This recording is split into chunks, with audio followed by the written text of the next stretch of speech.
I am an information technology professional. I am a Microsoft most valuable professional, and that is specifically on the M365 space. I currently work with Forvis Mazars in Nigeria as a system administrator. I have been a Microsoft certified trainer for a while now.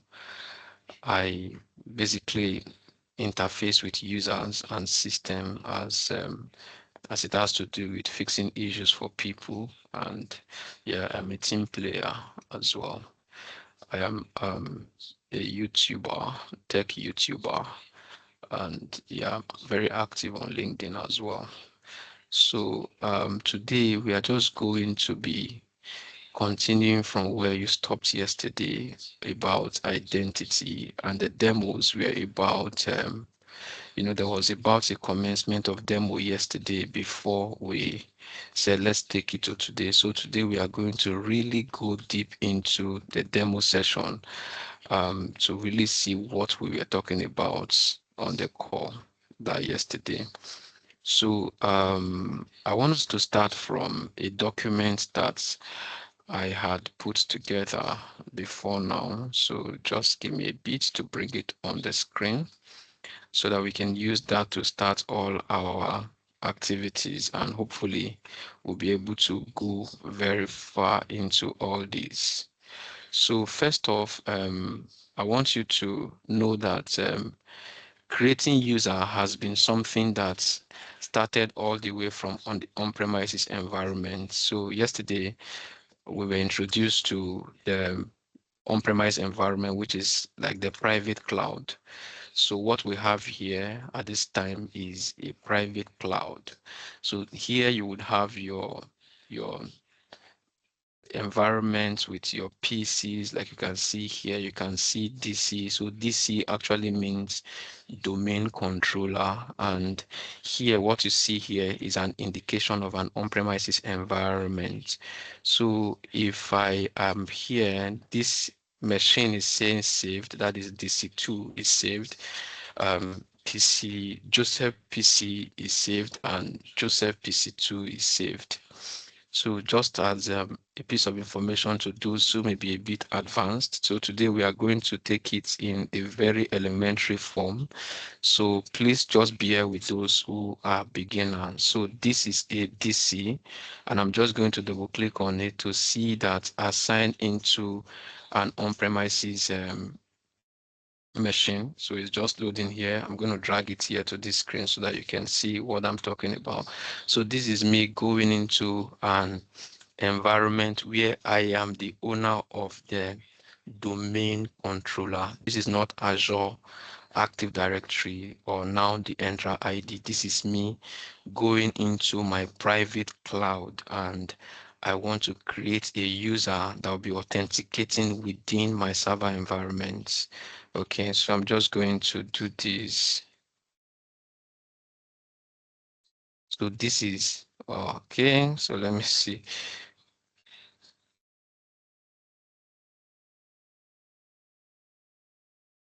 Okay, that probably have forgotten the password.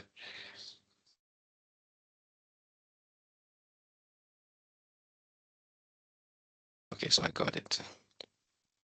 So this is me coming into my on-premises environment. Usually when you come in, I'm just going to close all of this out just so you can see what I have here. So usually when you come in, it will just load to your environment like this. So you are the ones who come to your tools in that environment, and you will see Active Directory users and computers. That is if this is a domain controller, right? So you will see Active Directory users and computers. This is where you have your own environment to choose to create your identity, people that you want to give access to be able to access, your resources in your environment. So how you do that is so the trainer yesterday was telling you something about organizational units. So organizational unit is it actually a way of arranging your users and your machines into different groups. I would say groups like different units so that they can be administered together, right? So you can, carry out a policy that will affect or be implemented on them based on what you want to set. So if you come in here now, and let's say, for example, you have somebody joining your company, or somebody has come to, work with you, and you want to create a user account for them. So what you do is you come into your environment, and then you can right click on inside of the OU that you want to have that user. After right clicking, if you put your cursor on new, you have option to create a new computer. You also have option to create new organizational unit inside of an organizational unit, and then you also have option to create a user. Let's say the user is resuming. So what this is saying is that you want to call the person the first name. Let's say the person is Nigeria, and then the person's second name, I mean the last name is M365. So that is the name of the person. So this is this point where you choose to, so the full name of the person is going to pick from the first name and then the last name. So what are you doing? You are creating an identity in your environment, right? So the next thing you want to do is to give the person a log on name. That is that name that the person is going to type in while trying to access your environment. And yesterday you heard something about the UPN, that is a user principal name.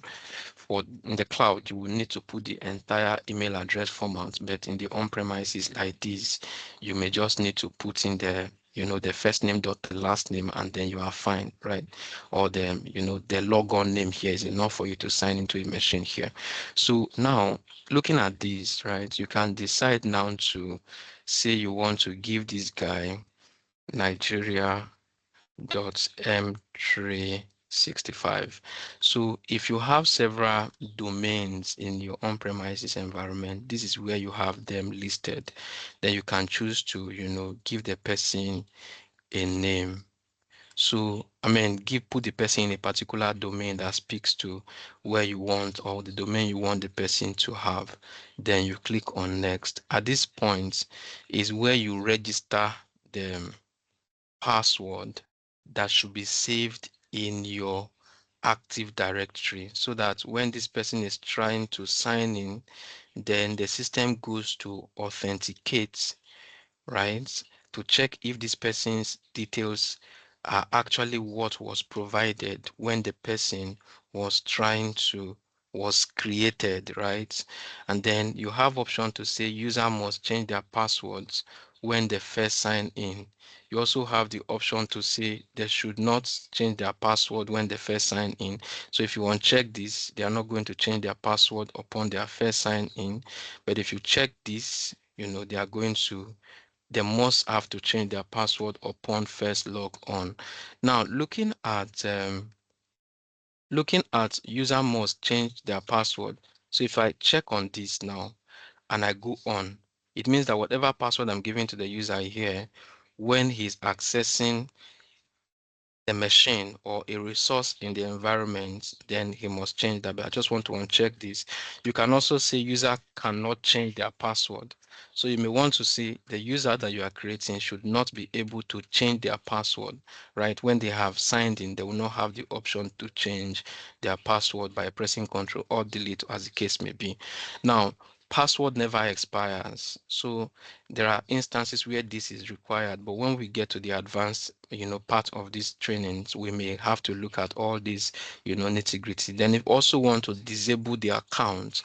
So why would you create an identity and disable the identity? You do this when there are instances of not maybe the user has not resumed, and then you just want to create the identity and then hold on until the user is available. You can decide to create a disabled user account by saying now that I want to give it a password. I can say, and then the second option is saying confirm this password.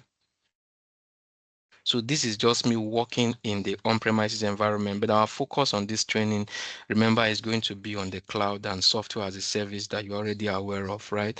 So we don't have much to do with the on-premises environment, but we just want you to see that this is how it is done if you have the on-premises infrastructure as well. So if you click on next, then you can click on finish. Now, looking at if you click open, if you click this open, so you can decide to further go in to give this user more details, though you could do that from another section when all of this will be expanded for you to see. But for now, we're just going through Active Directory users and computers, and here we are, right? So the next thing you want to do is you can check the organization. What is the job title of the person? What department is this person going to be? What is the name of your company? You can put it there. Then who is going to be the person's manager? Then you can put the person's manager here. So what this just means is that this person has an identity now. So if he's trying to access resources in your environment, for example, you can have files that you want to share with this person. You can, when creating a file share, you can decide to say, okay, this person should have XYZ access to the file that that you have in your environment. You can decide to also give the person access to machines in your environment to be able to sign into remote machine to carry out work, right? So for example, this is still your on-prem environment. You can decide to say, okay, you want to try to sign, depend on the rule that person has, but this is just a PC. So it means that if we come here if we come to this PC, for example, that is within joined to your domain already, because you've given access to this person, it should be able to, you know, access that machine, right? So this is just you creating user in your on-premises environment, and this is one of the machines that is connected to that is one of your resources that you may want this user to be able to sign into and have access to you know um whatever that you have inside of it. So if this is up now, what this means is that you can say other user. So if all is set, then we can say Nigeria.m365, and then we are coming down here to put the password that we just given to the user. So what is here is that you remember that the trainer yesterday had told us that if you are working in the cloud, if your authentication is against the Azure Active Directory, which is now the Entra ID, then your logon name or your user principal name has to be in the email address format. What this means is that you have to put it at something.com before it can work. But when you are working on the on-premises environment, then you can decide to use um your just your first name dot your last name to sign in, and that should work. So let's just confirm that what I'm supplying as the detail is correct, because I'm not sure why that was trying to fail. So how do we get to see the so if you come here to just say server manager, server manager here, and then you can just comfortably come here and you say Active Directory users and computers. And then when you get in here, I think I created that user in the ITOU. This is the guy. So what is the guy's log on name? The guy's log on name is excuse me, general here is Nigeria M365. So perhaps I just have to bring this down here and let's see what happens. So I know that I gave it a logon name. So let me just try this. My focus is not going to be here for a long time. So this is just we trying to know that this is correct. Nigeria.m365. Excuse me. Okay, so that has taken that and the user is signing in now. Perhaps I did not type it correctly the previous time. So what is this trying to do? I will just drag it to this other side while we look into what we have here. So what this is doing is, because inside of this server, right, we have the ADDX. So the ADDX is um, Active Directory domain service. So this is actually what is authenticating this user, and or where that user's detail is being checked about, checked from, to confirm that this guy has the right access to the resources that we have in this environment and is getting into this machine. So if this guy was not authenticated, then the access that you see processing for him won't have passed, like you saw the one that bounced earlier. So it is going to sign this user in. So this is how it is. So also when you have when you have resources in your environment, like for example, you are sharing a file, right? So if you go to file share, you can also pick up this user because he is within your environment. He has access to the resources you have in your environment. So this user's identity is on-premises identity. It has nothing to do with the cloud. So instances where you also want this user to have access in the cloud is what was spoken about, the synchronized identity that was, well explained yesterday. So I'm just going straight to bring up the documents that I promised that we are going to be using while we have, introduced ourselves to what we have here. I will just copy this now and excuse me, I'll just copy this and bring up my environment where I can show you the documents that you can use, because in I think it was in April, it was in March that I was able to put these documents together for references like this that you may want to also check out for your own use, right? So this is it. You can download the book. You can download it. It's free. It's just on LinkedIn. So first of all, in this book, it was covered. It actually covered creating objects both on the on premises and in the cloud. So we've just seen how to create we just seen how to create a user inside an OU. So the steps to creating OU is just here for you to see. This is just basic steps that we need to follow. But where we want to, this is what we just try to do, creating user from here. We can also see how to copy user accounts from the list of the users. So step to creating users in the cloud.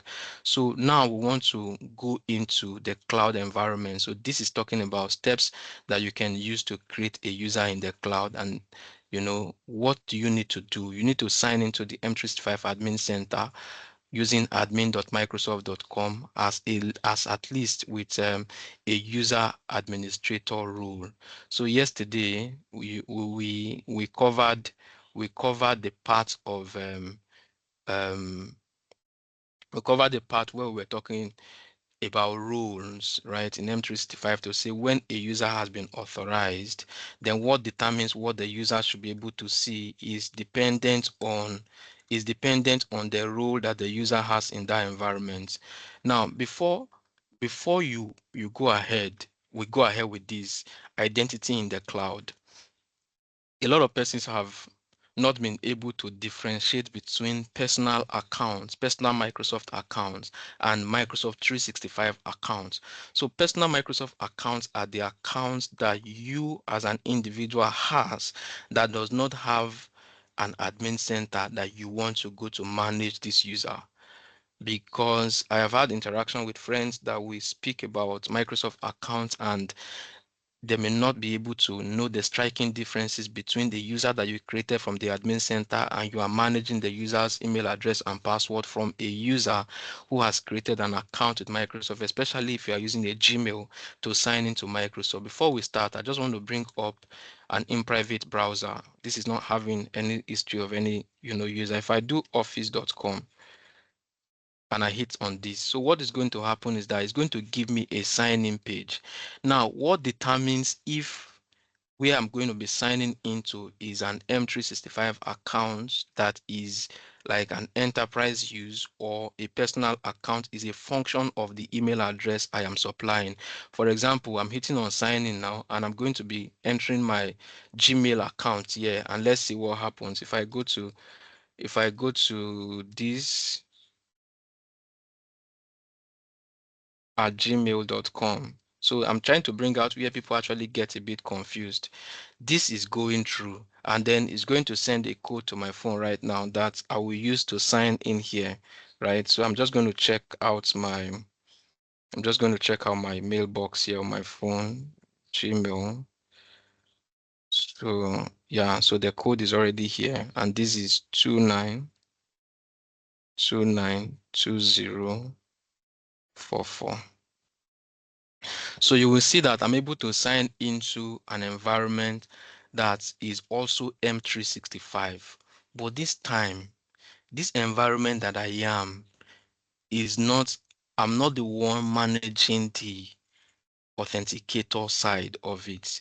You will find out that the authentication side of it, you find that I have Word, I have I have Excel, I have these, I have Outlook, and then I have OneDrive, I have Teams. All these are personal. Now, if I click on Teams, which has a very striking difference, you would find out that the link that it is driving me to is teams.live.com.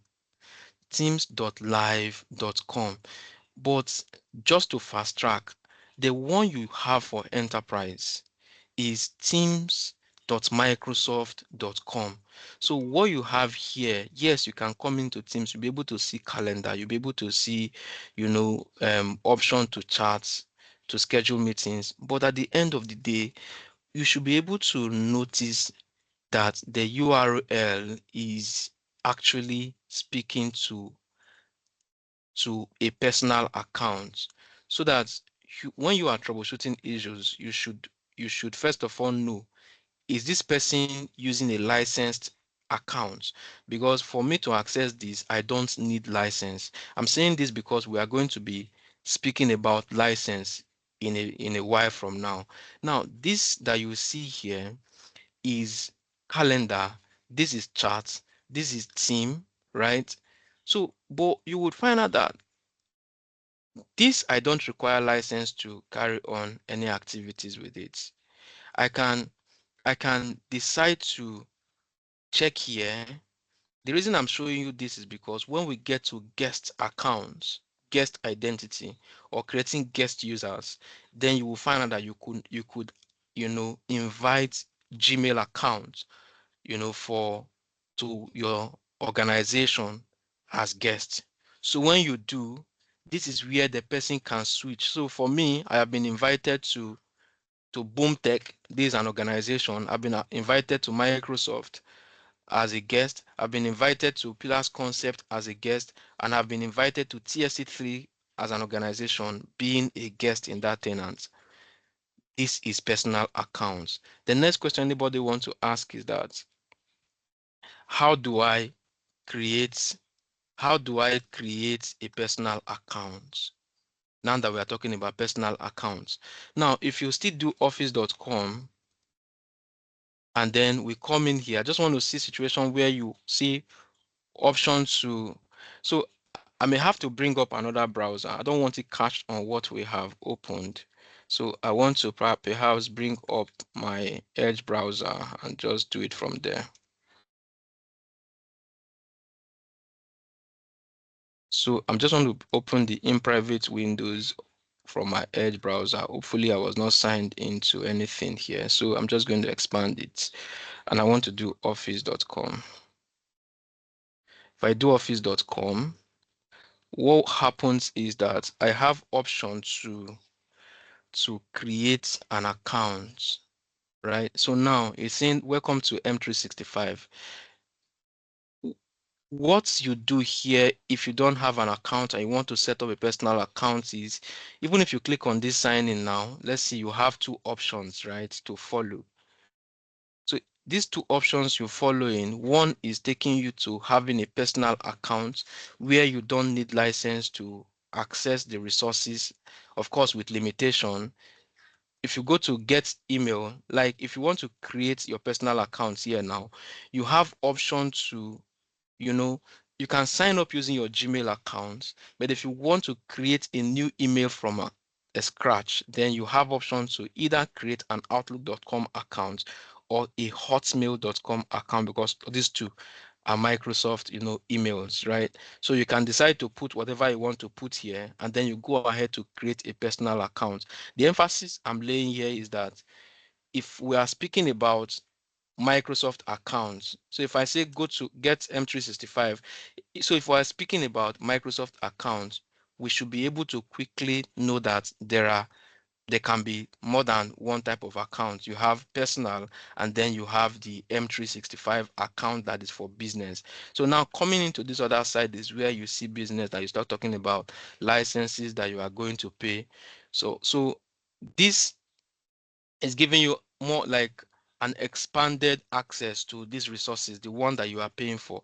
But most people have the free accounts. That those accounts are those you use for, Microsoft exams, your Microsoft Learn accounts and all of that. So it's different from the area that we are driving to.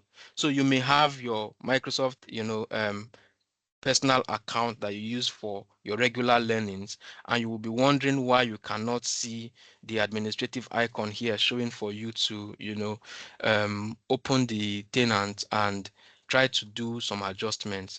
So now, having explained about personal accounts and having said that you can have users on premises, which we have looked at already, now we want to say, okay, now you are an organization and you want to start up, your tenants, your cloud environment, where you are going to be, making changes to things, making adjustment as the case may be. You have option to sign up for M365 tenants as an organization that is about to start up your cloud environment, which is going to be carrying cloud identity, and haven't gotten the environment, which at the end of this training, we may be able to have an interaction on how you can set up your tenants. I think we're already having that conversation since yesterday, and the community is trying to see how we can also give you access to an environment where I want us to see now. So first of all, this is very simple that I usually remember, cmd.ms. So if you type cmd.ms, it's going to give you access to all the administrative centers that you can see in Microsoft Cloud solution. A lot of it, right, that you can go scroll down and down and down to see admin centers that you may want to check out, that you may want to, see. It's just very simple, cmd.ms. I will drop that in the chat now.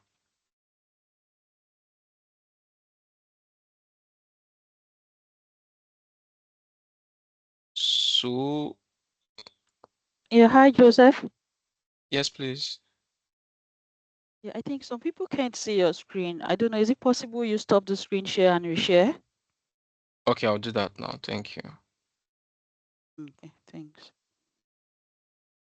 So, sharing has stopped, and I want to start that again.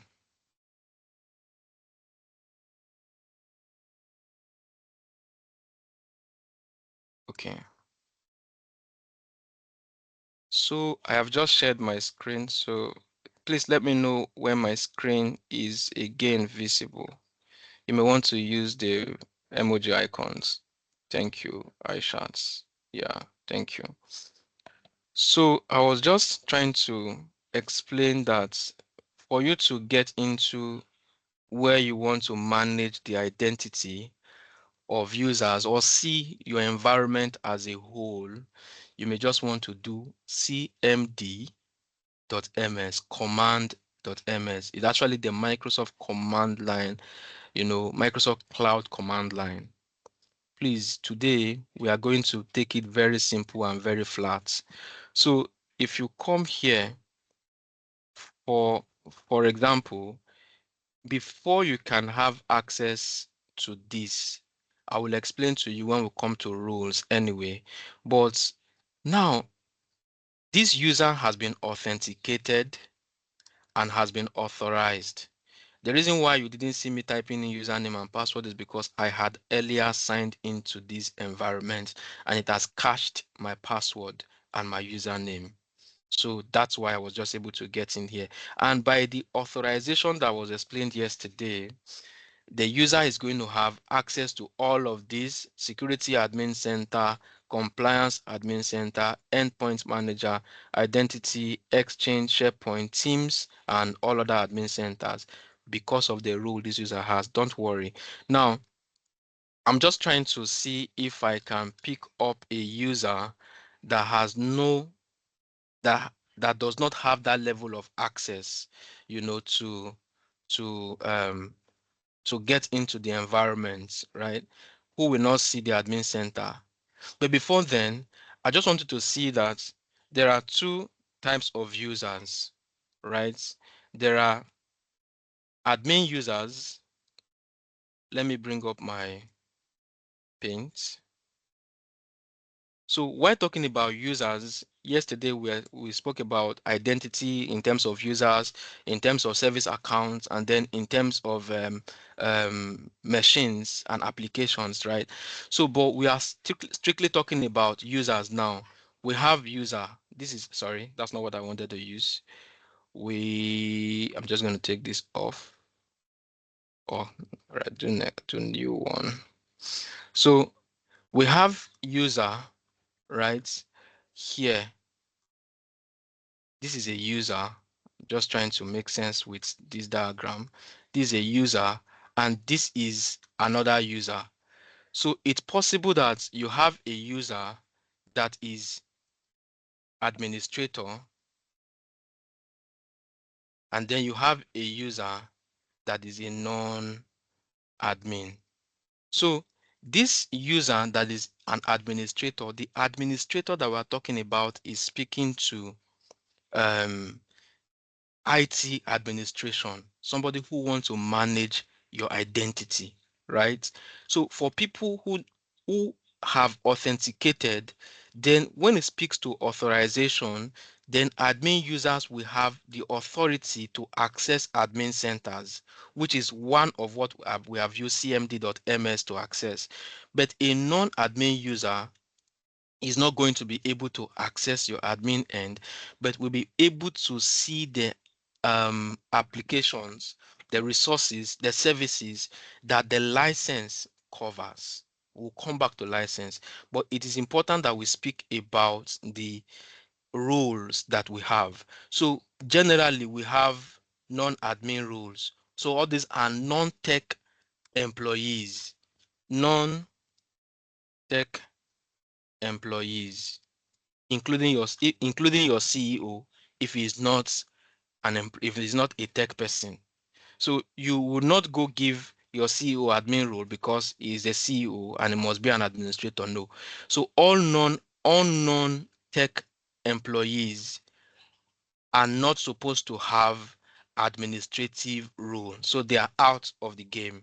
Now, they're out of the game in the sense that their level of authorization is to use applications. So they are users, ordinary users. Then when it comes to administrative users, we have different administrative roles that can be given to these users based on the roles that they have, based on the roles that they have to play. That is why yesterday it was we spoke about RBAC, role-based access control.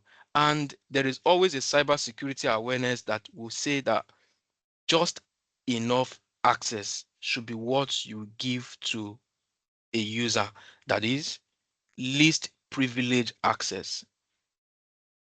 So what this means is that within this role-based access control, if somebody is coming in to take care of your team's environment, then you want to give the person team's administrator, right? If the person is coming to take care of your emails, your calendar, an event like that, you want to give the person exchange administrator. If the person is coming to take care of your electronic document management system, that is EDMS, then you are going to be giving the person SharePoint administrator role, right? Then there are other granular security admins are also there. There are several other admin roles that we are going to be looking into. But the sense I want you to get from what I'm trying to paint right now is we have two classes of users. we have the admin users, and then we have the non-admin users. And what determines this is the level, is the authorization that you have given to these users, or but the authority that's given to these users, and they will get to see this when they have authenticated. So authentication comes before authorization. Now, that's why it's important that when you are authenticating, right? If the wrong person gets hold of your identity, your username and your password, the person is going to sign in, and the system will not be able to know whether it is the right person or the wrong person, so long that wrong person has access to the right credentials. That is why it is usually, you know, a general sensitization that you should be responsible to keep your passwords safe, right? And that is why the idea of multi-factor authentication that was also covered yesterday. In short, the rules of, I mean, the way these trainings are coming one after the other actually have to speak to the previous ones, because at this point we are talking about the multi-factor authentication. Now, password is what you know. Your MFA, your second factor authentication, is speaking to what you have. So having supply what you know. If MFA is enabled in the account will now ask for, do you have a phone to prove this? And MFA can even come in terms of thumbnail, what you are, you know, or your facial caption for, or even the iris of your eyes can be set to be your second factor authentication, so that your password alone cannot just. So what I'm trying to, the sense I'm trying to make here is that your role determines what is going to be given to you. So there are built-in roles, right? And there are options for custom role if you are licensed to have those features. You can decide to create your roles that speak to what you want people to do that is not generally available. You can clone an existing rule and remove some level of access from it. But this is just talking about the types of users generally that you can have in terms of level of authority that they have in your environment. Having said that, if you come into your environment like this, like if you sign into office.com now, so if you come to office.com that we signed into earlier, and I was saying that you should be wary of mixing up your personal accounts from your, your M365 accounts. You see that I have signed in here. I am able to see this icon. This is because the level of my authorization has given me access to admin center. So if I don't have access to admin center, I will not have this icon showing up here for me. Now, if I have access to the admin center, now based on how that user is created, the role that I'm giving to the user will determine what level of access the user is going to have. Now, let's say we want to add a user. There are different methods of adding users. You can decide to add user by just typing in everything that you have there. You can decide to create a template and say this is what you are going to be using each time somebody from um, IT is joining. The person is always going to have this person as his manager. He's going to always have business basic as the license. I will explain licensing soon. He's going to have the usage location to be Nigeria, and as the case may be, right? You can decide to create a template to house, so that when you just come, you just hit on use template to create, and then you can create. And then there are options to add multiple users. So this, you can decide to have like an open, you know, um, open platform in multiple entry that you can decide to be typing in the name of user. I think when it gets to 254 thereabout, then if you want to create more than those number of users, then you have option to use an Excel sheet, but in CSV format, to upload this user's name, and then you can create those users. I'm just trying to introduce you to all of this before we can go on and do what we want to do. While multi-factor authentication is speaking about what we just said earlier, providing beyond username and password for authentication to be approved, right? If your password has passed, we want to say, okay, now that your password has passed, prove it by showing what you know, what you have. Password is what you know. What you have can be your mobile phone that you can put in the authentication there, right? And the user is able to sign in. Then what you are is maybe your fingerprint to show that okay, you have been able to do this. Then it gives you, it can be a FIDO key like YubiKey that you want to, provide token to it for you to be able to sign in. Then delete users. Of course, we spoke about the provisioning yesterday, right? Which is fine. When the user is done, the user has resigned from the organization, you want to delete the user, you can delete the user from here. Now, if you delete a user, there are two stages of deletion of users. There is soft delete and there is hard delete. Soft delete from M365 is sending the user to a deleted folder where you have option to restore the user within the next 30 days, just in case the deletion was mistakenly done. Then if you are after the 30 days, the user is now permanently deleted, and that is what is called hard delete. However, you can hard delete a user within the same day by going into your M365 admin center and then going into your Entra ID and deleting the user permanently. But from M365 admin center, it's not possible. We're going to look at that as well. Now, reset password, export user is going to just get then the list of all the users that you have in your environment in a CSV form, and then details about them can also be there. So this is filter. We are going to start from adding a user. So we created the user on premises and we call that user M365. We call it Nigeria, and then we call it M365.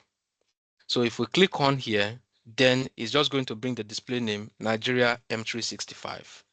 Right now, for you to give that user email address, the email address is what the user will need to be able to sign in, right? So you can come back here and do this. Most organizations will do first name dot last name at the domain, .com. So what is going to happen now? Last week this thing was grayed out. I'm not sure they reactivated it this week. So what this is doing is that automatically create password. Fine. Now, when the user signs in the first time, do you want the user to change their password immediately? You can say yes. So what happens here is that when the user is signing in, at that first time that you have sent the email address to the user, then the user would need to change the, we need to change the password before he or she can sign in. And again, if you have multiple domains, you can see cloudsites.com, datalover.co.uk, add mex.site. So if you have different domains, just the same way we had it in the on-premise, right? It's the same way we have it here, but we'll just leave it in the. So when you create a tenant, it comes by default with the .onmicrosoft.com top level domain. So, but you can decide to buy domain that speaks to your organization, maybe cars.com or, nigerian35community.com, but when you're creating Nigerian 35 community, it's going to come with nigerian35community.onmicrosoft.com. So when you buy domains, then you set up the records, then you can, create user using those domains, right? So now we have been able to put the details that we need for this user. So if we do next, so the next point is that it will ask you to assign product license. I'm not going to assign product license now because this is going to form an explanation that I would have to take next. But the option to say next is grayed out for me. I will have to say create user without product license. Not recommended, but I must state it here that if you are creating an admin account in your organization, you don't necessarily need to give it license. An admin does not necessarily need the license to be able to assign license to another person. So when you are working in organizations, most time they want to create two accounts. One is called privilege account and one is called ordinary user account. Privilege account is, so if you are resuming as a person, your name is Mike. So some organization will say, okay, mike.admin is the name at whatever abc.com is the email address of Mike's what's it called? Admin account. Then his name is Mike Tola. So the account that you'll be using to work, like to sign into Teams and do all that, that should have license, it will be mike.tola@abc.com. So this is the account that he requires to sign into Teams and have something to do with people in Teams meeting, in sending emails and all of that. Fine. But this one is his account that he uses to administer the tenant. So security advice would say that don't, somebody is going to have a privileged account in your environment, let it not be the account that is going to be using for regular activities, because if an admin account is compromised, it does great harm to the organization. But if a user account is compromised, yes, it's not good, but at least it's still less evil compared to if an admin account is compromised. So for us here, before we can click on next, we must click on this, that create a user without product license. So they may have limited or no access to M365 until you assign product license to them. Fine. I don't want them to have access to anything. I just want to create this user for now. And this point where you are is where you choose to give the user roles. And I think the next thing we want to look at is licenses and then roles in this case, right? So if you come down to this place, you have option to give. So no admin role. I'm supposed to have option to have a drop down. Yeah, this is it. Now by default, it will select user, no administrative access. But if you want this user to be able to access Exchange, so I will use opportunity now to explain the roles on the high level. Now, for users that you want to give access, full access to Exchange Online, to create and to manage groups, manage service requests, that is talking about tickets, and then monitor service health, to talk about what the health of your tenant is, the state of your the functionalities of the applications that you are using, then you can give that to someone. If you want somebody to be a global administrator, now let me tell you, be wary of who you give global administrator to. The global administrator has unlimited access in your tenants. So if somebody takes over your global admin account, the person can do and undo, because there is no limit to what the global admin can do. Global admin can create users and give them global administrative roles. So you want to make sure that this role is given to people that you truly want them to have access to such. Now, for global administrators, Microsoft would advise you to have at least two. Why two? Because when one has issues with password, it is generally agreed that it's only global administrator that can reset the password of another global admin. I'm saying generally because I discovered another global administrator that can reset the password of global admin. That is out of the scope of this conversation right now. So global administrator, you should have to, but you should have maximum, no matter how big your organization is, you should have maximum of 4, because you want to keep them in a form that you can control these roles, just so these accounts are not compromised. So for global reader will have access to view everything in your organization, but cannot make any changes. Can view all admin features, all settings in all admin centers, but will not be able to change anything. Where global admin can view them and can alter all changes. So help desk is going to be helping you to reset password and re-authenticate for, listen, non-admins and some admin roles, right? Manage service request and monitor service health. So for help desk administrator is somebody that you want to delegate to what? To only be resetting passwords. Why the service support administrator is going to be, creating service requests to Microsoft when something is bad, or when there is an issue with any of your services. Then The SharePoint administrator, like I said, is going to be the one in charge of your document management, right? Manage Microsoft group, Microsoft service requests, and all of that.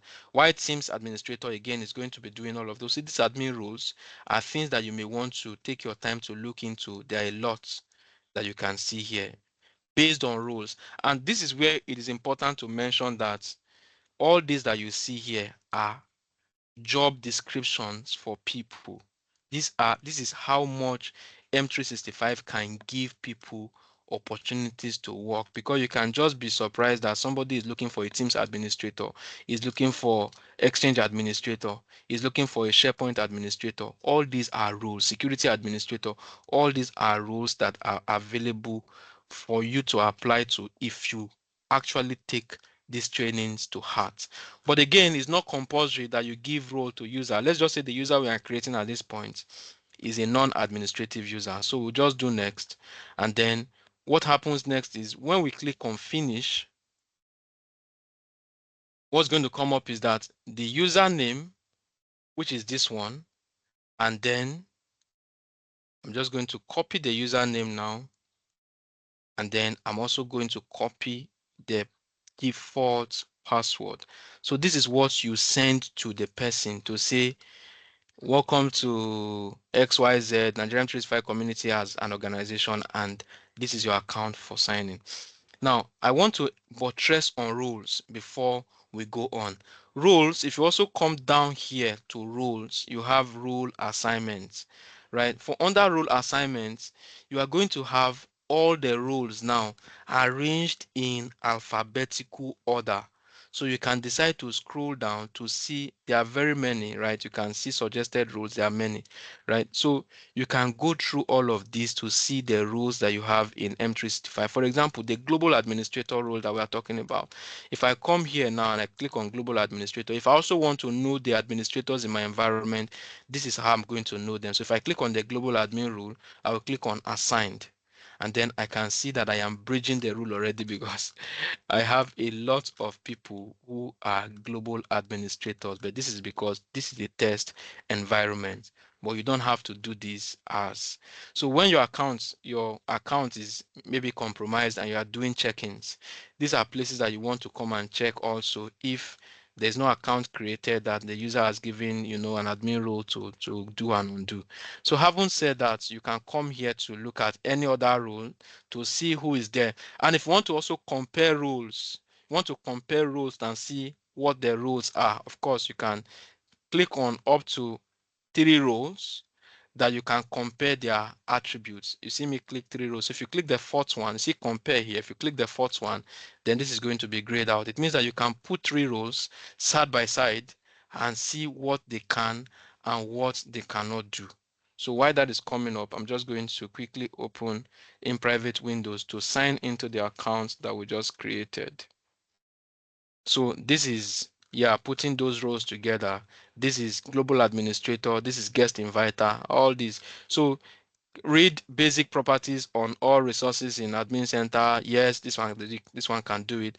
Then just like that. So there's places that you get to, and the global administrator don't need to do those, but the hybrid identity administrator can do that. And then you see roles that the guest inviter can do, and these ones are not interested in those ones. And then of course you can check rules out by comparing them, right? So that is you trying to compare roles. But we just created a user and I want to sign in as that user. Maybe I just want to come here and go to guest and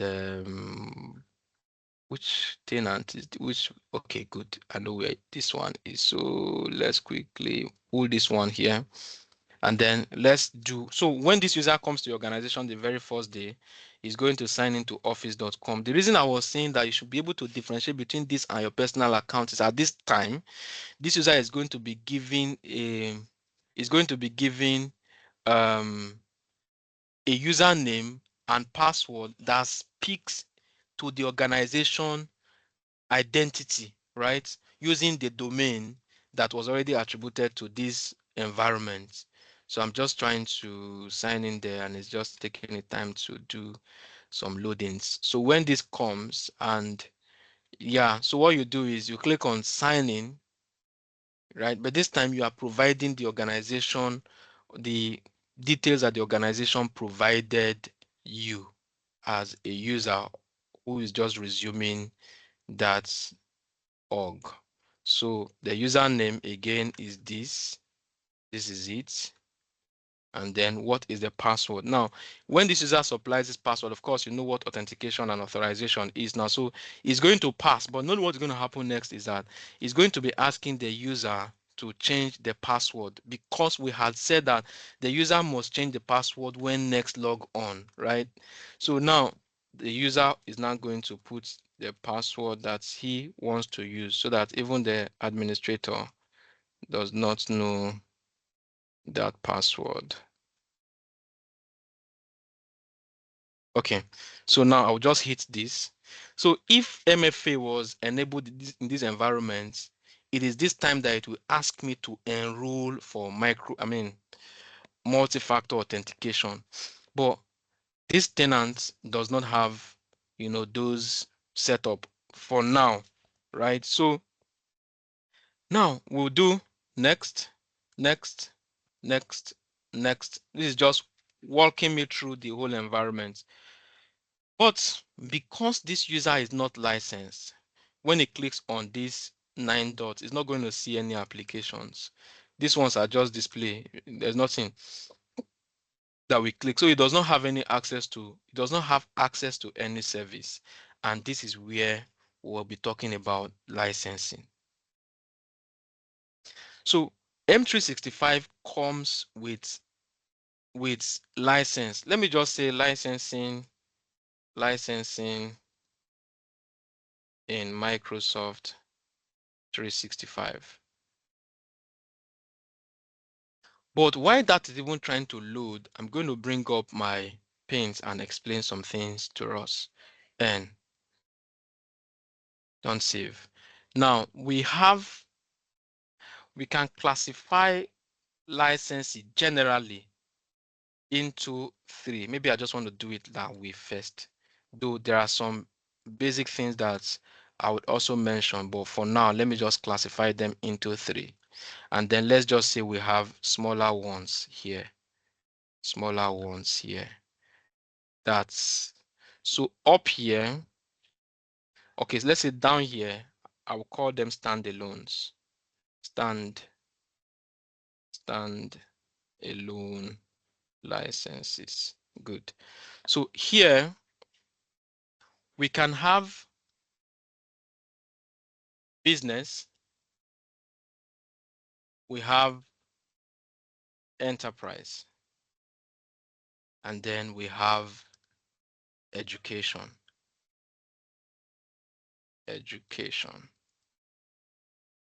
Put my N. Licenses. So we're dealing with Microsoft 365 licensing. Okay. Now, sometimes people don't want to quickly understand if there's a difference between enterprise and business. But then don't worry. Inside of business, we have business basic, we have business standard. Sorry, is that standard? Yeah, standard. And then we have business premium. Okay. So inside enterprise, we have E1, enterprise E1, please, E1, just to be fast.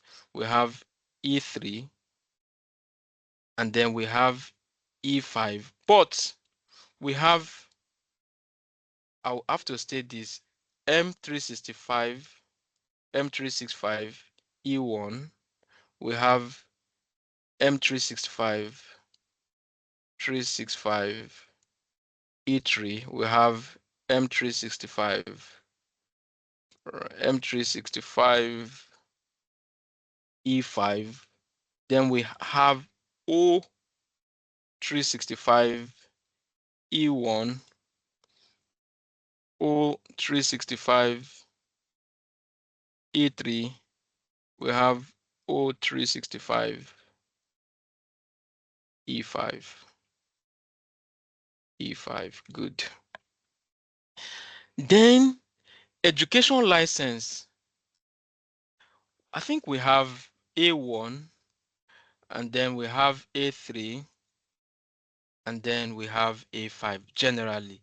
But we have I think we have for students, that is A1 for students, all of them, right, for students. And another one is for faculty. You may just want to find out about this. Most time I don't use them. So, but I know that you have A1 for students, A1 for maybe A1 for faculty, A1 for, like that, right? Then you have, I wanted to say A5 here for faculty and for students. Now, I'll come back to explain this. But apart from this, you can have exchange online for the standalones. You can have exchange, sorry. You can have exchange, EXO, online plan 1. You can also have EXO, plan 2, right? I think you also have kiosk or something. Yeah, kiosk. Apart from that, you can have SharePoint, SharePoint standalone. You can have Entra Premium Plan 1, Plan 2, like that, right? All these are standalone licenses, so you can have them here. But basically, you see this SharePoint license standalone, we have SharePoint, and now we have Teams for Enterprise, right? That is just a very new license that came out very recently, I think a few months ago. We have Teams Enterprise, and then we can have Entra Plan 1 or 2, we have licenses that are standalone that will be meeting requirements that you actually need. This is just me trying to explain, licenses that you can have. But if you look at it, for example, if you have business basic, you are going to have Exchange Online Plan 1. Exchange Online Plan 1 is going to come with your business basic. You are going to have access to SharePoint, and you have access to OneDrive. So these are packages that comes with applications that are inside of it.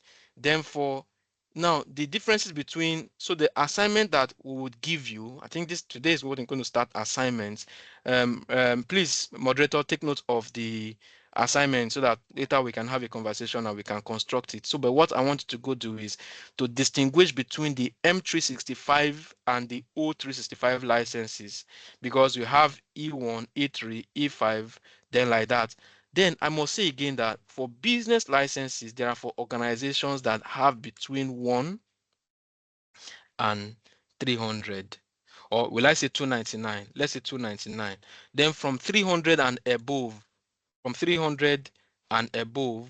then you are talking about enterprise users. So the number of users that you have in your environment, if they are between 1 and 299, then you are considered as a business. So you can be going for business basic, business standard, business premium license. But anything that is making you to hit 300 and above, then you are thinking about the E licenses, the E1, E3, E5, or you want to say O. So M365 is Microsoft 365, E1, E3, E5, while the O is Office 365, E1, E3, E5. So the assignment is what is the differences between, or what are the differences between the Microsoft 365 license and Office 365 license generally. So for education, of course, obviously this is for education environment. You also have first line workers, right? First line workers license, you can have that also. First line license, first line workers or something. But these are minute licenses that, yeah, for basically, if you want to look at what you have, what you want to look at in the space of this course, then you are definitely looking at this. There are comparison that you can give to them, right? So let me see if this is what I was trying to open before I went into the paint to bring out all of those explanations. So why this is doing this. So that is the reason why you couldn't see the option to see any application, because no license was given to this user. So here already, I didn't want to show you where my assignment is coming from, but this is where you have license counts. So, but there is a place where you can have them side by side to have comparison. M365 subscription. I may just put that on another screen, but of course, there are licenses that you can give to users. So I'm just coming to active users, and I want to look for the M365 guide that we just created. And before then, I just want to check the licenses that we have in the environment. So where do you even see the licenses that you have in the environment? It is from billings, you will see it. You will see your products, right? So this is where you will see what you have available in your environment, when they are going to expire, if they have been assigned to users, how many users have they been assigned to, and if a user is leaving your environment and you want to remove license from the user, this is where you come to remove licenses. So here it is saying that I have Microsoft 365 E5. So when I say E5, now of course you've seen E5 already, so it's no longer new to you. Then you see Microsoft 365, Microsoft Power Automate license, the free one. So what this Microsoft 365 E5 means is that I have assigned 19, and the quantity I purchased were 20. So if that is what it is, it means that I have one left, right? And then this is a trial license. Okay. Why this communication credit is a pay-as-you-go license. You can see the pricing type there. So now I have, coming down, I have Microsoft Teams Enterprise Trial. I told you there's this license is actually a very new one. It wasn't, Teams was not standing alone at some point, but now we have it standing alone, and we have 20. We have assigned all the 20 to users, and then this is showing us that I have Microsoft Teams Phone Standard license. That is another license on its own that can be classified under the minute licenses that I was trying to mention. The Power Automate that I was trying to see can be seen under this standalone, rather not minute, I wanted to say. So now looking at it, you have Office 365 E3. You remember that this is Office 365 and this is Microsoft 365, so they are different. All right. Forget the fact that they are even E3. I have two and I've assigned the two to users. Now, looking at it, when are they what is the status of the licenses? They are active. And what is the renewal date? These are the renewal dates. Fine. So now I want to license the user that we just created, right? So I will just come to active users up here. So what do I do first? Before I can give license to a user, I must have the license first. So I may just want to remove that license from a user and then assign it to this new user that I just created. Let's say this guy has resigned and he has gone. Let me see if I'm in this tenant. And if I have license, I don't have license. Okay, maybe I'll just remove license from, how many license does the person have? So I'll just remove from pillars and give it out to, let's say this guy has moved on to a bigger job and he has left us, and we want to get a replacement, and the guy's name is M365 Nigeria Community. So I'll just come to licenses, right? So I will remove this, I will remove this. So before I remove this, if I put this, if I'm putting this, now look at it, if I'm putting this M365, and you see the count here, 86. If I remove it, is 2. If I remove this one, is 0. So what this means is that as you are giving the M365 E5 to this user, it is coming with application, 84 applications that this user is going to have access to. So for example, he's going to have access to Exchange Online Plan 2. And Plan 2 license is going to give him access to Outlook to get emails, and it's going to give him access to 100 gigabytes of email box. So if I was giving this user Business Basic, then it's going to have access to Exchange Online Plan 1 license. So if he's having access to Exchange Online Plan 1 license, so what that means is that it's going to have access to 50 gigabytes of mail size. Don't worry about this. The trainer for Exchange is going to stress more on that. But what I'm trying to say is that because I am giving that license to this user as a package. Then what comes with that package is all that you can see now. You have Microsoft Teams, you have Office, Office 365 Cloud Security, Advanced e-discovery.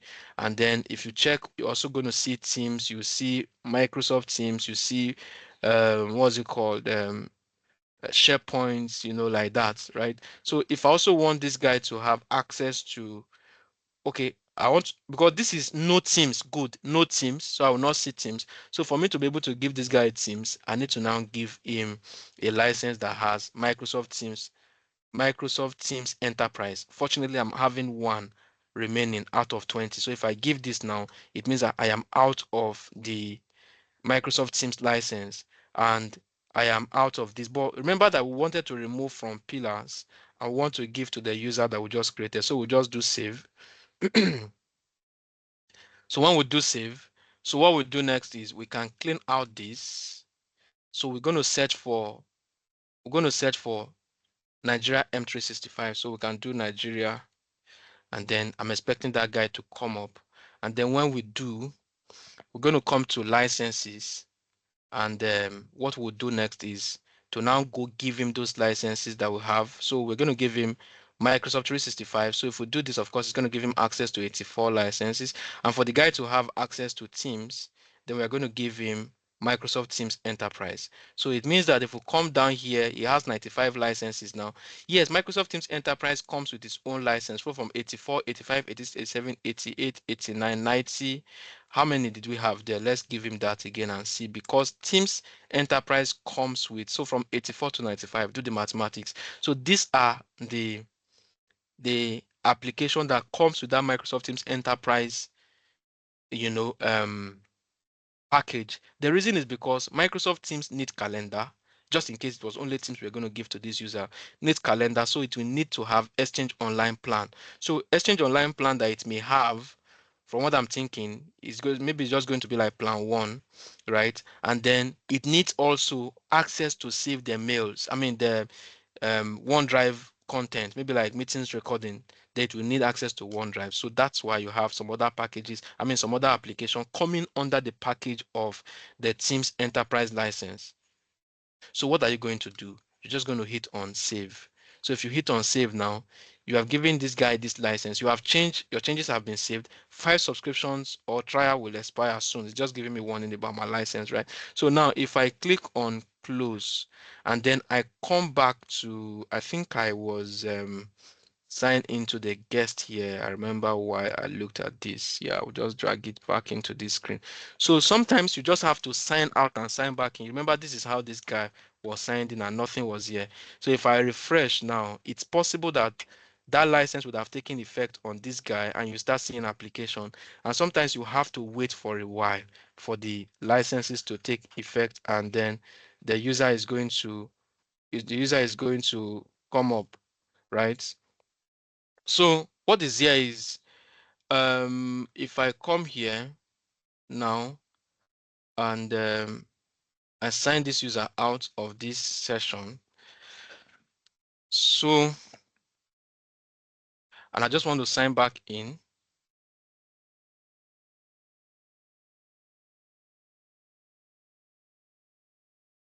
I'll drag this to this screen. Sorry, I want to reshare my screen because I want to come onto one screen now.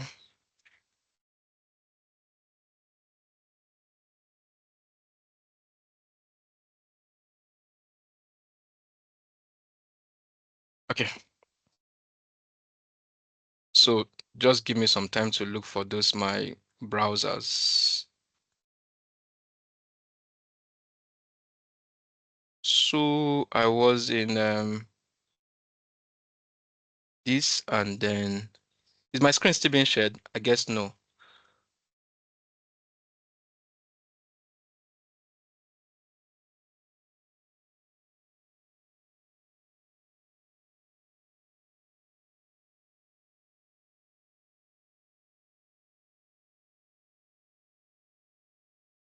So we can see your screen. Okay, sorry, I'm just trying to share again. I was trying to look at the charts coming in. So I was also trying to sign in as this user, right? guest. Yeah, this is it.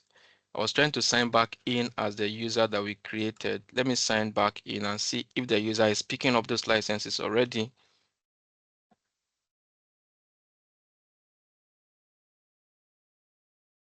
Okay, so I think I changed the password that time. So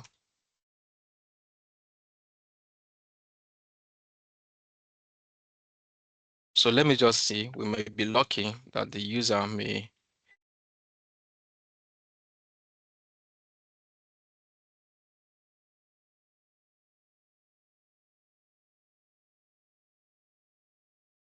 Okay, so they have already come. So you can see that the user has these applications coming up for him now. So he can decide to go to his OneDrive, and that's just going to give him access to OneDrive. So basically, that is what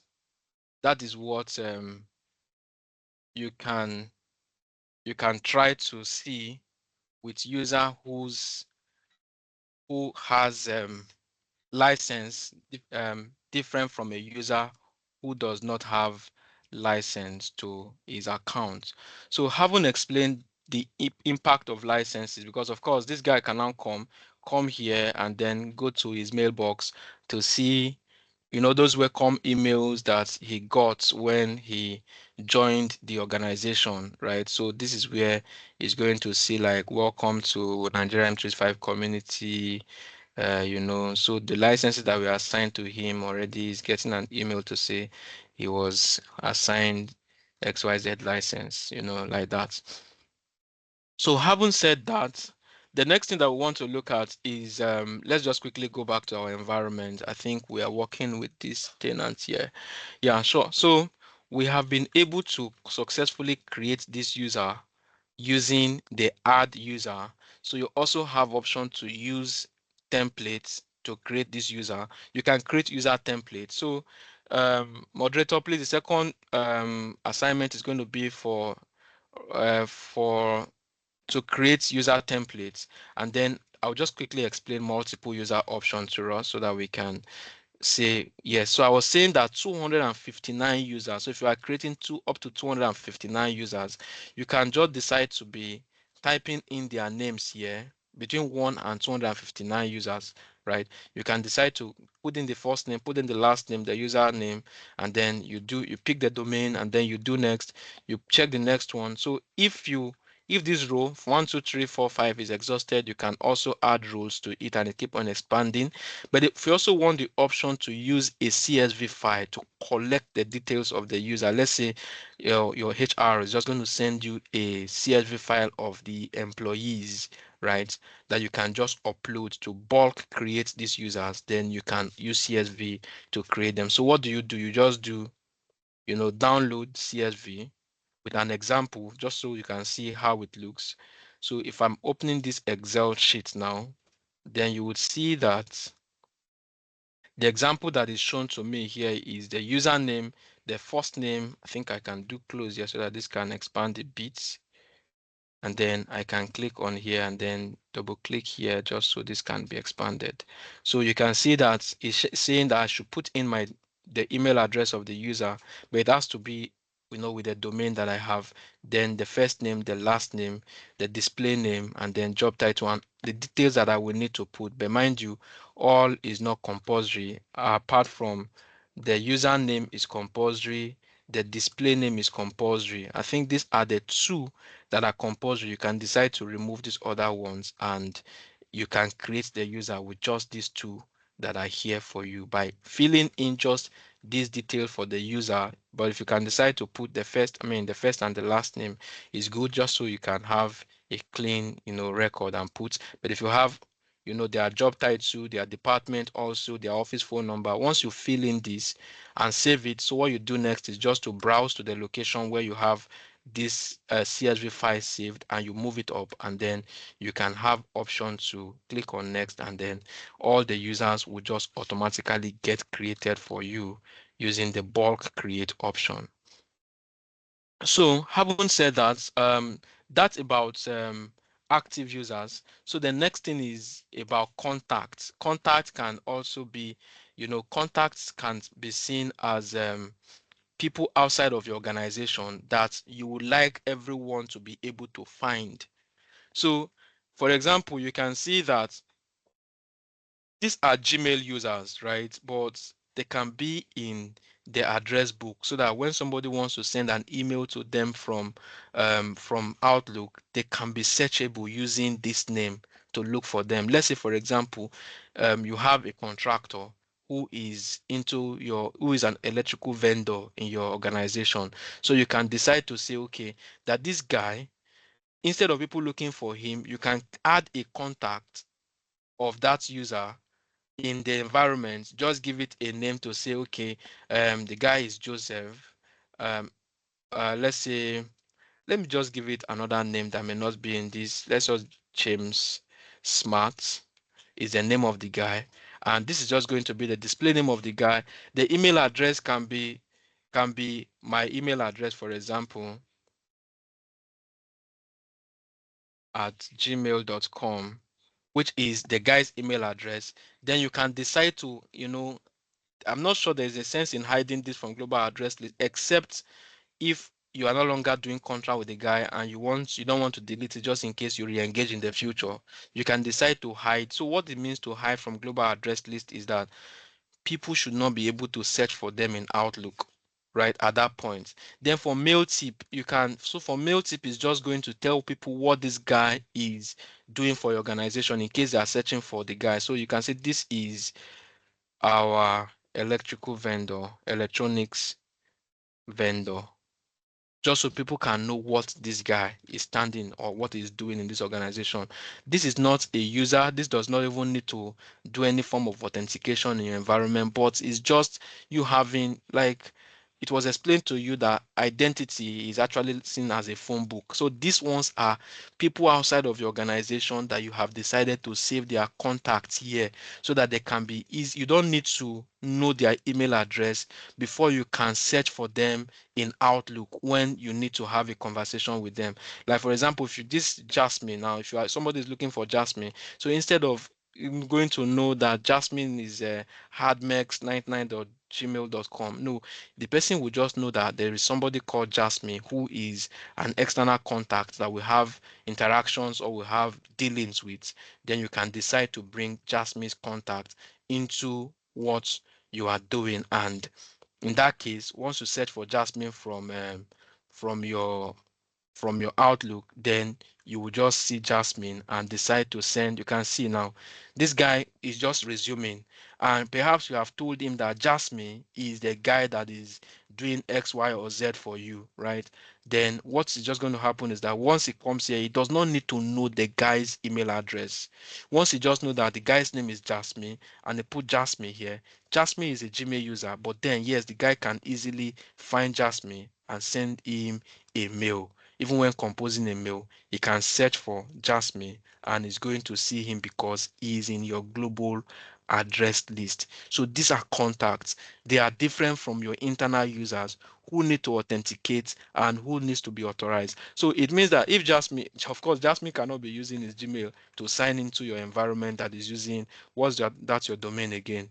Your domain is M365 something something something, so it can't be using that too. But this is just you having a contact of somebody outside of your organization whom you want to have connection. See, your domain is M365 at M365 times XSS and all of that. So that is contact for you. It's just to make life easy. Like this guy who just came in. So I think we used James Smart. I don't know. We just did that. I'm not sure if it's going to be coming up immediately. So, but after a while, then James Smart should automatically now come up so that this guy can, you can contact him by just typing his name without having to, have his email address at heart, right? The same thing happens to this Bob Kelly and all of these other guys who are using Gmail address and their company also.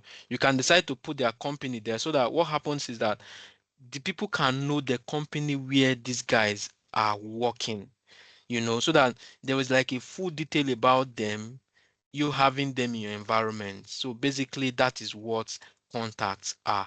Now, for guest users, I was able to explain this when we were dealing with the personal accounts on M365, right? I mean, yeah, M365 or Microsoft personal account, where you see me clicking on my profile icon and I was seeing some organizations where I was invited to.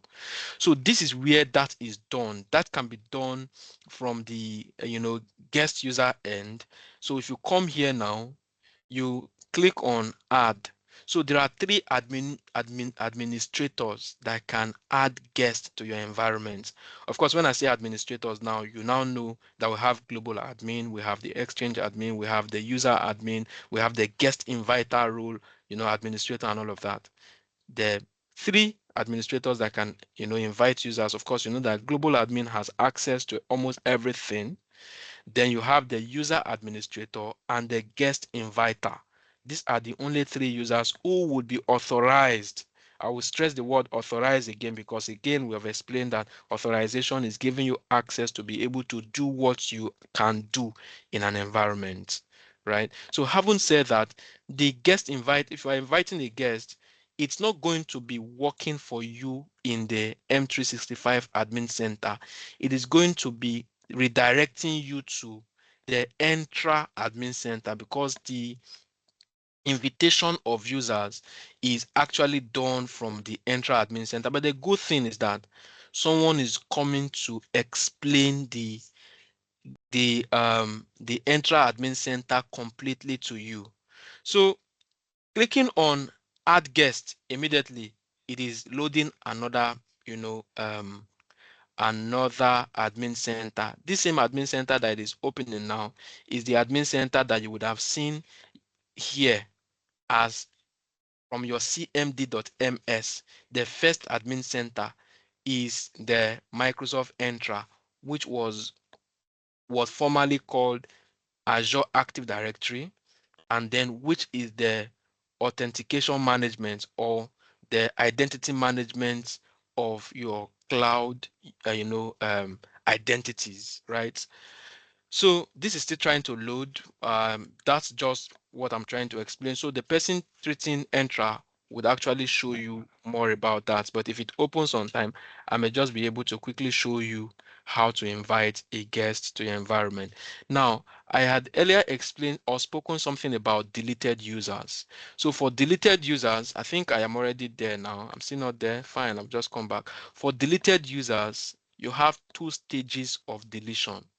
You have the soft deletes, which is spanned within 30 days, and then you have the hard deletes. So for the hard deletes, if you've deleted the user today, being 21st, then in 30 days time, the user is going to be permanently deleted from your environment. So if I click on deleted users, let me see if I have some. Yeah. So it is here, it is counting down. It is saying that this user was deleted on the 30th of August. So what this indicates or implies is that by the 30th day, then this Abdullahi Sadiq is going to live here. Then this guy was deleted last on the 9th, was deleted on the. So the way this date system is month, day, year. So 8th of, August 30th, 2024. Then September 19th, 2024. So if you have, let me just quickly delete a user, coming to active user, and then if I just want to randomly delete this AAGD, and then I come here and I say delete. So what will happen is, if I want to, of course, if I'm deleting a licensed user, it is going to remove the license from the subscription and reduce costs, or keep the license to assign to another person. So I can decide to remove the license entirely to just make sure I don't have it, but I can keep the license for another user. So email and OneDrive give another user access to this user's OneDrive file for 30 days after the user is deleted. This user does not have OneDrive provisioned. So if this user had license that had provisioned OneDrive for him or her, the case may be, then it means that when I delete this, before I delete this user, I can delegate access to someone else who is going to have access to the person's OneDrive files for the next 30 days before the user, after the user has been deleted. So for the retention policies and all of that, let's leave that for the more advanced classes. For now, when you delete a user, so what this is saying that the user has been deleted, the the phone resource account given to this guy has also been removed, right? So coming here now to deleted users, I'm expecting to see the AA guy here. So this guy is deleted today. So he's going to stay here till the next 30 days. And the stage of deletion it is now is the soft delete state. But this user is going to be hard deleted by after 30 days. However, if there are instances where you want to use the UPN of this user just immediately for some reasons, or you want the user to leave, like leave your environment now, you can't have option to delete this user from the Microsoft 365 Admin Center. So you must have to do that from the Entra Admin Center. So if you come to the Entra Admin Center, I will just, so for this, I will just come through here, right? cmd.ms, and then I'll come to entra.microsoft.com, because where I had opened here before is speaking about me inviting guests, right? I could go ahead, when I clicked on guest from here, it opened this interface for me, which is which is um which is giving me option to create and invite guests. We are going to put this one now on hold and come here to show you how to permanently delete a user. But if this, I think it's up already. I was just saying if this was going to delay us, then we could go to invite guests first, and then we can later come back to, we can later come back to permanently deleting a user. But since we are just here, let me just wait. I'm observing that recently the Entra Admin Center takes a lot of time to load for some reasons, my personal observation, because I'm very sure that this is not because of my network. So, but why that is trying to do its own thing, if you click on the, remember that how we got here was we came to guest, and then we came to guest. I need to refresh. And then when we clicked on invite guests, then we got to add guests, right? It was opening this for us. So when we get here, so what would happen is that we want to invite somebody from outside of the organization.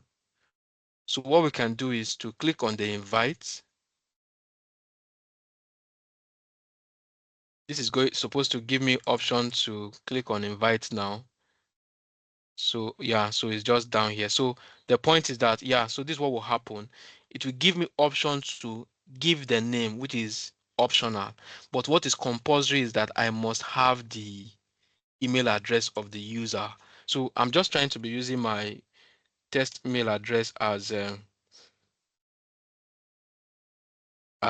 guinea pig here. So I'm inviting the Gmail accounts as a guest. Remember, this time is not speaking about contact. So guest has presence in my Active Directory. I can decide to even give them access to some of my internal applications. So when do you use guest? It is when you want external organization to collaborate with you on projects, right? So now I've put in the name here.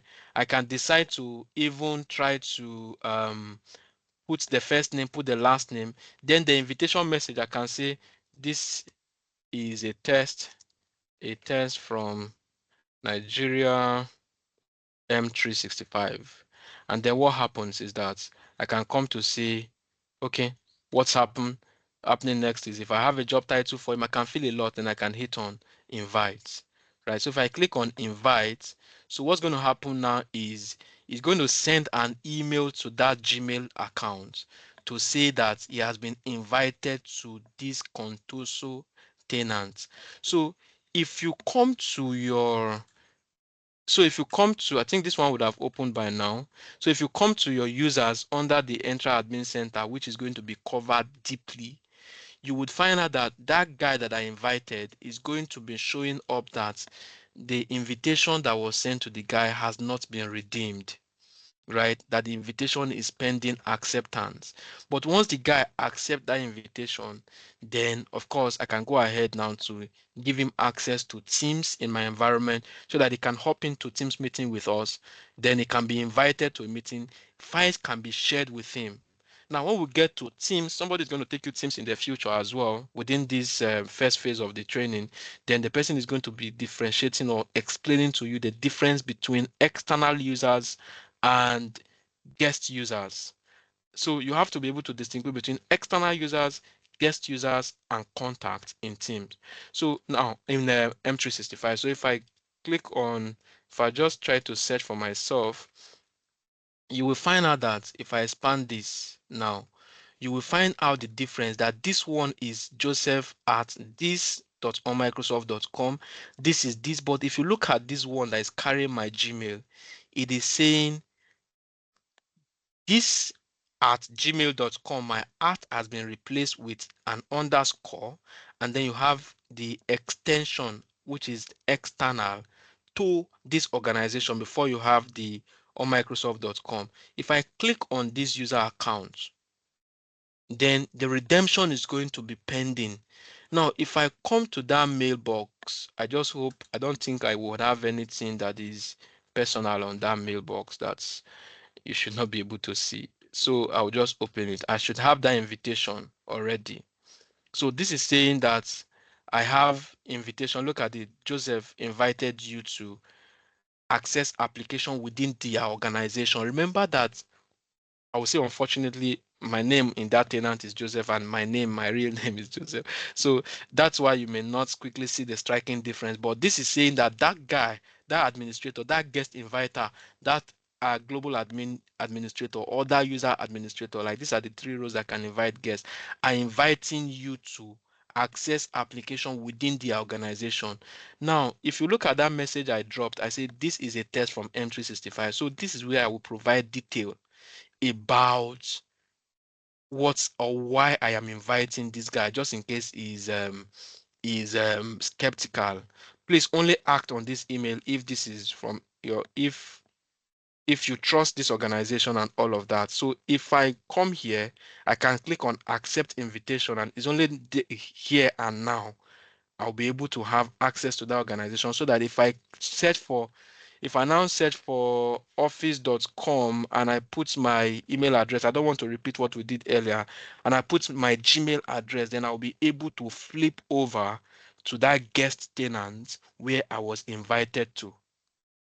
I hope this is making sense to you. So now coming back to this place, if I take my time to scroll down, my ear is enabled. So if I scroll down, I will see that invitation status is pending. So if this guy is not getting the invitation, I can resend the invitation. But just so I quickly jump off this, I was talking about hard delete. So inside the Entra Admin Center, remember that when we were here under deleted users, we could not delete a user permanently, but we had option to restore the user, right? Then if that is soft deleted user, then if we want to hard delete a user, then we can come to deleted user here, coming to deleted users, and then we can now come to see that AA guy that we deleted, and it is only here that we'll have option to permanently delete this user. So we can hit on this. It will warn you all data for this user will be irrevocably deleted. Are you sure that you want to continue? You just click on OK, and then that guy is hard deleted. Having said this, quickly, we want to move on to the next thing, and that is about teams and group, because this is where you want to put a group of persons to have to ease your administration. Like if you want to give users access to certain applications, or even if you want to give role, like you want to create a group and then you want to say, okay, these are the teams administrators in my environment. You can create a group and then you give the group a role. So if I must quickly come back to Paint, because I usually like using Paint to explain some things, Control N. And then you can give role, for example, to individuals, right? So one is Teams admin, one is Exchange admin. What it means is that when another user comes and he wants to become Exchange admin, you have to go and give Exchange admin to the user. If another user come is an Exchange admin, you go and give. If this one is this, you go and give. So just in case this Exchange admin, the role will have to now change to global admin. It means that you have to come. Usually, best practice will demand that you will remove other roles from users and give them global admin role, because global admin covers for all of them. People that are going to be taking other, core technology areas will always mention this to you. Now, but instead of handling this separately and individually by giving roles to people one-on-one, for example, or you also want them to be able to access maybe a SharePoint site, right? Instead of you giving this guy access to this SharePoint site, and then you're giving this guy access to this SharePoint site, giving this guy access to this SharePoint site, and so on and so forth. And later, if you want to revoke access from this guy, you have to now go to the individual user and remove. So what about instances where you want to remove that from all the users, right? What do you do? So that's why grouping is very important. So what grouping does is that inside of that, instead of giving to these people here individually, you come, you can say, okay, that SharePoint site or that admin role is inside. I mean, that's not what I'm supposed to do. You want to say, okay, you are giving the role or you are giving that access to this group, to this group, so that whenever you have a user who is joining, and this group, the role or the access you want to give, let's speak about role only, is Exchange admin. So what you want to do is you call this group Exchange admin, so that if you bring a user here, he automatically becomes an Exchange administrator.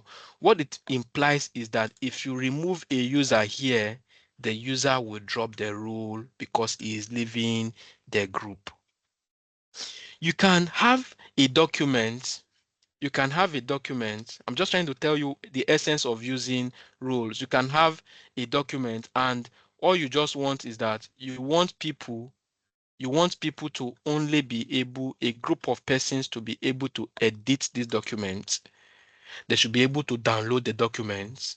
And then you want another group to be able to only view the documents and should be able to download, but they should not be able to upload. You have another group. Then you have another group that you are giving the access to view only. They should not be able to download. They should not be able to upload. And they should not be able to even print. You can decide to say, okay, the guys that you want to be able to only view and download, you keep them here. And this is the document that you have that you're talking about is inside of this place, I needed to use this sign here. It's just inside of this place like this. And then if you bring up another set of users that you want them to have all the access, the edit access, all the access, you put them here. And then you put these guys here who should not be able to do anything, right? So what this means is that at any instant in time, that this guy that should be able to access, edit, and do everything, you now only want him to be able to view. You can just come and then you just move the guy from this group to this group, instead of first of all removing the role from him of edit role and then coming to say he should now only be able to view, changing all of those things. No, you just move the guy from the group that is able to do this to the group that will now be able to do this, and then case settled. You don't need to stress yourself, right, by the use of group. So I'm just trying to show you that that is where grouping is important. Now looking at that, right, if you come here to teams and group, you will have active teams Sorry, and group. hello. Sorry, Joseph. Hello. Yes, please. Okay. So I just wanted to ask because it's I think it's past 9:50. This is 9:53. So sorry. You might have to stop, right? So that we can take some questions and close for the day, and you can complete the rest in the next class. I don't know, because Okay, if you're so going to cover, yeah. So let's just deal with users, active users, contacts, guest users, and deleted users. It's Sunday. Yeah, I don't cool, know. cool, cool. So I was going to round off soon, but yeah, for good 18 is Okay. that I have explained group. So I'm just going to this Okay. document is going to be of help to us. So I'm just going to round off now by pasting this link here first to confirm and maybe to just introduce you. While you keep dropping your questions on the group, I'm just going to introduce you to this book that I was able to write. I think I put this together in July. So this is creating and managing objects on-prem and the cloud. So it is like the way the book is structured is user like baby step of doing things. So everything that we have been able to do today is inside of here. So please, I will drop the link. You can download it. It's free. There is nothing attached to you downloading it from YouTube, from LinkedIn. Everything that we are doing, I think we are somewhere around edit user setting. So we've done all of this. You can decide to use these documents to read. So if you have questions, yeah, you can drop your questions here on the comments. I will always see the notification, and trust me, I will always respond to questions that are coming up on those documents. So I will just quickly drop this now while we take the questions that are available. And also, the community has a YouTube channel where these have been covered before. So you can also look at it. So moderator, I'm not sure if I have the permission to drop the playlist where I have also covered all of this, just so people who have interest to watch this being done can also try to do it. If the moderator give me permission to drop the link to that playlist, of course, I will go ahead and share with you. So thank you very Yeah, much. please do. Yeah, please Okay, share so the link. all right, thank you. So I want to take questions. So I want to stop sharing my screen and I'll be dropping the playlist on the chat soon. So let me have the questions, please.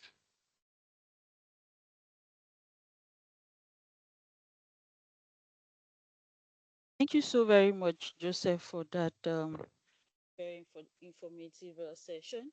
Really appreciate your time. So first and foremost, I would like to ask, can you please share with us what the title of the class today?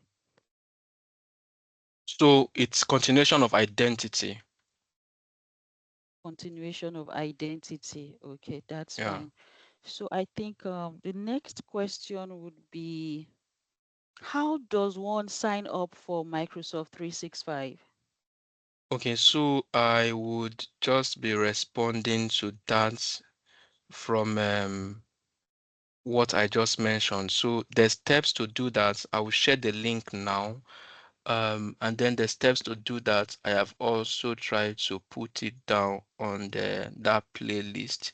So you go there, but the challenges that we're having, Emmanuel was speaking about it yesterday, was the the ban on transacting with our Naira card to, you know, get the trial licenses. And he mentioned that if you get Provido's Bank, that you can use their card to to do your trial license, I mean your trial tenant. So the point is that if you are supplying your card details, you just have to be rest assured that until you upgrade for or you opt in for paid version, then you are not going to get charged. So it's just for identity verification, and that's why you have to supply your detail.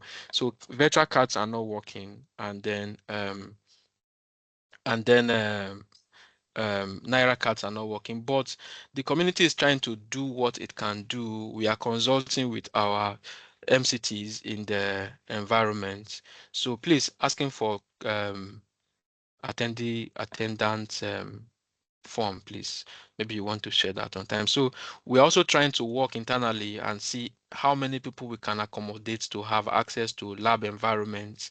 And if you have friends that have, you can please reach out to friends that have, reach out to your mentors, people that you've decided to to speak to within the community already, to give you access. I tell you the truth, access is not a big deal for some of us. As we are moving on, we can always be moderating the level of permissions that we have on those accounts. So yes, Provido's bank card will work. So you can try that out if you have not tried it, or if you have it. But I think the unfortunate thing is that it is expensive, 5K to get a card, but learning is even expensive too. So you can try that out.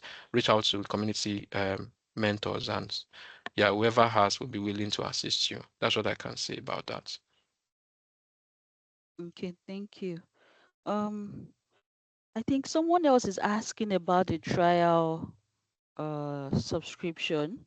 So once you go to office.com, you have the option to sign up for Microsoft 365. So I think the first 30 days is the trial license where you get to use M365 for free, after which you need to get a paid subscription.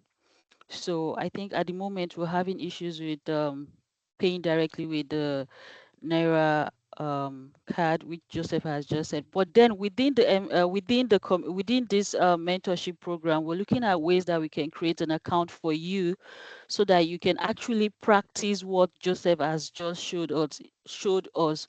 So I want you guys to be, like, would I say, be patient. Hopefully before the end of this week, we're going to create your account so you can sign into M365. And again, before you can carry out all of these, all of these activities within the M365 admin center, you have to be an admin, either a global admin, which covers all of the roles, or we assign, uh, we give you roles like, um, what do I call, user admin roles, where you just get to create users, delete users. So you have limited access to the things you can do within the M365 tenant. So for Ridwan, I think Ridwan is still yet to differentiate between on-prem and cloud. Ridwan is asking, can M365 tenants sign into a system on-prem?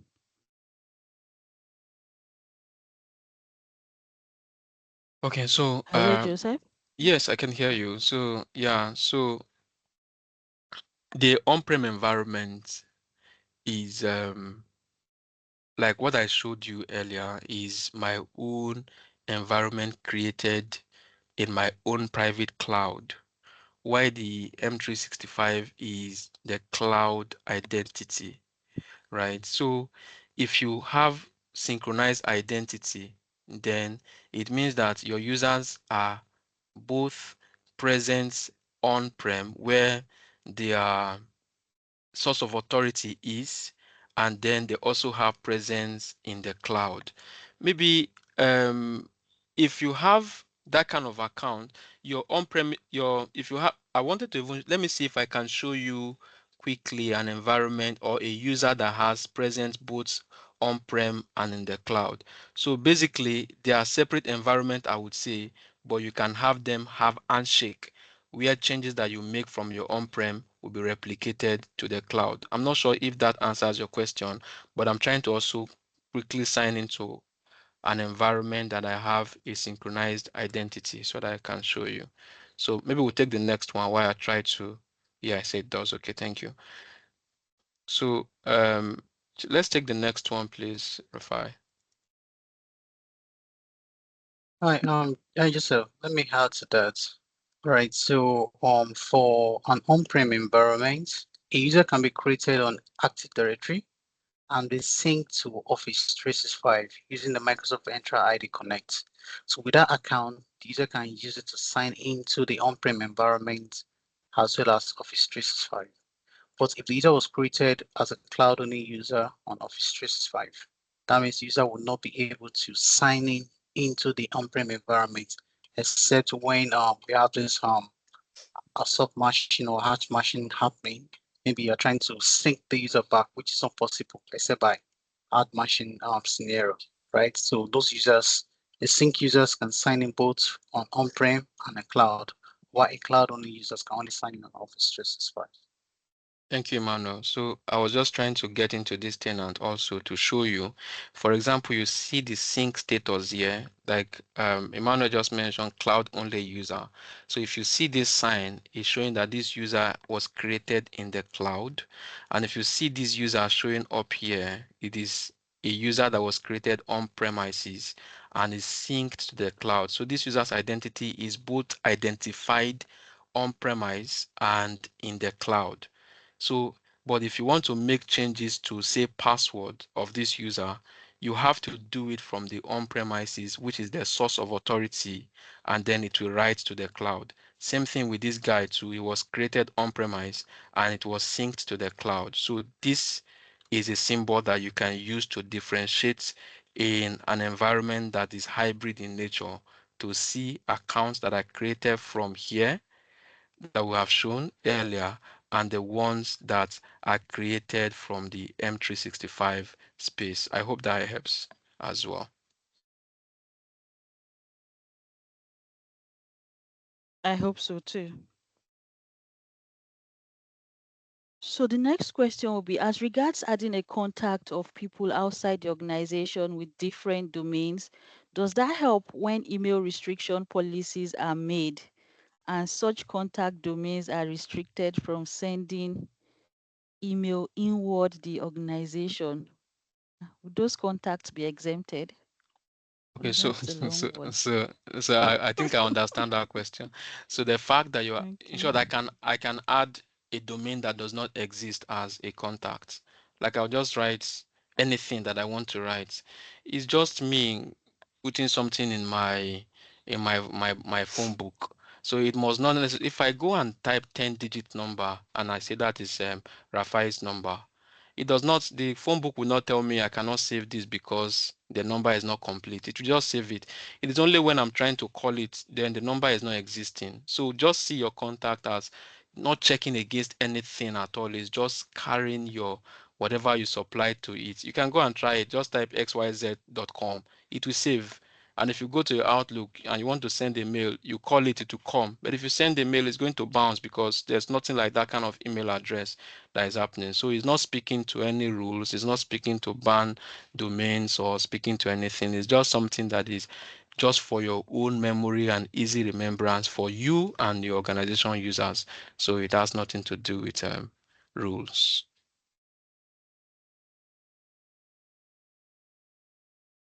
So I think for the assignment, we're going to share the assignment. We're going to send you the assignment on the Telegram group, the WhatsApp group, via email. Yes, you're going to get the assignment. I think the first assignment is that you should differentiate between Office 365 and Microsoft 365 licenses. You should be able to differentiate them. And the second one, Joseph, would require that the mentees have their labs, right? Because Access, you're yeah. asking them to create users. So there's no way User they're going to create templates. users without exactly. So they need access to M365 for them to be able to create those users. Then So before lastly, before I think, please go ahead. go ahead. I was trying to say that before the week runs out, we'll try and see how we can get people have access to tenants so they can try that out. Creating user templates, yeah. Okay, okay. Thank you. So, the link that Joseph shared earlier that you could use to access the admin centers, please just copy that cmd.ms, paste on any browser, and you have access to all the admin centers. And yes, I think, do we have any other question? So I understand that some people have issues signing in at the beginning of the class. Aside from that, they also have issues with not being able to share their feedback, right? So we need that space. We see some people raising up their hands, they're unable to speak. So I think we need to create time for the mentees to have that, even if it's just 5-10 minutes, for them to be able to ask their questions vocally. Then, as for those having issues signing in, it's either you're signing in from your phone or the laptop. You might have to sign in with the meeting ID or passcode. And we want to encourage you not to give up. Like when you're trying, just try signing in either using either of these three ways, either sign out, try to sign back in, use incognito browser, don't get discouraged, keep trying. And just in case you miss anything, any part of the session, please always go back to the session recording. All the classes are recorded, so you can always go back to review. For those that are saying they are newbies and need resource materials, most times during the session, you see that links are being shared in the chat. So those links are resources that you can click on, like copy the link. You should have a notepad. I think if you're taking this class, you should either have a notepad or a Word document that you can paste these links and you can always go back to them, right? So yes, we're just getting started. I think this is the second session. We apologize for all of the inconveniences that you might be experiencing, but we want you to know that we're going to work towards do I say providing or making things better for you. If you have any questions, please DM, send a message to your mentor's WhatsApp or within the WhatsApp group or the Telegram group. Please drop your messages there. We're going to open those platforms, at least even if just for 24 hours, for you to give your feedback. We're also going to have a Microsoft Forms for you to give your feedback. If you've not taken the attendance, please do. And if you missed the attendance due to login issues or signing issues, please reach out to me and I'll share the attendance link with you. Thank you all so much for attending this class. So we're going to meet same time next week, Saturday, 8 p.m. Your assignment will be shared with you latest by Tuesday. Yes, and we hope that you submit before the next class. Thank you all so much for your time. Thank you, Joseph, for your time. Have a productive week, everyone. Yeah, thank you very much, Rafiah. So thank you guys for your Yeah, and time, also have a and good night rest. you Yeah. too. Thank you. Yeah, bye.